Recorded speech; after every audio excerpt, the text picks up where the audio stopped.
आज हूँ पवित्र श्री रामनवमी। श्री रामनवमी उपलक्षे मोर समस्त शुभेच्छा और शुभकामना। जगन्नाथ करंतु समस्त मंगलमय कल्याणमय हो। आज रामनवमी थिला बोली मु सकाळे उठी जल्दी गाधे पड़ी। जल्दी गाधे सारिबा परे ठाकुरंकर पूजा पाई भोग फूल दीप सबकि रेडी कर देथिली। तापर जाइए सूर्यदेव को जल अर्पण करी। सूर्यदेव को जल अर्पण कर सारिकी माँ बृंदावती को पूजा करी। कहीं सबू गृहिणी मानकर प्रथम कथार अच्छे जुआड़े भी जाओ जदि माँ बृंदावती मुँह चाहिए जाइए से कम निश्चिंत शुभ होता है। आउ एक भी सत। तापर मुझे आसिक घर कलश आगे भोग लगे देती। घर ठाकुर प्रभु जगन्नाथ को पूजा कर देती। किंतु आज मन गोटे दुख लगे आज एत बड़ दिन मु राम मंदिर जापाइलिनी कहीं पतिता भी टूर जाते तो सी थे मुझे सियोर जाती।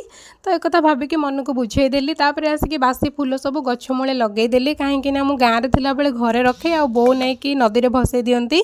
जेहेतु मुझे बाहर रोची तो मुझे आनी फूल गछ मूले बासी फूल दे दिए। तापर झील पादे टे अलता लगेदेली। तापर मुझे भी लगेदेली।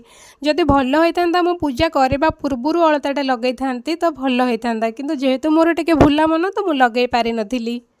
अलता लगे सारापर ठाकुरंकर प्रसाद पाई। प्रसाद पाई सारापर सन्धार आम मंदिर आसी। मुझे भाभी मुझे आज मंदिर जापरिनी प्रभु दर्शन करें।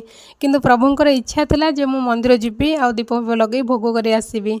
तो तापर सन्धार जाए फूल से दर्शन कली। ठाकुरंकर आलती भी देखिली बहुत भल लगिला। आम जदि किसी ओषा व्रत करूँ आ मंदिर जाऊ भगवान को दर्शन करूँ आलती देखू तो मन को गोटे अलग प्रकार शांति लगे भल लगे खुशी लगे।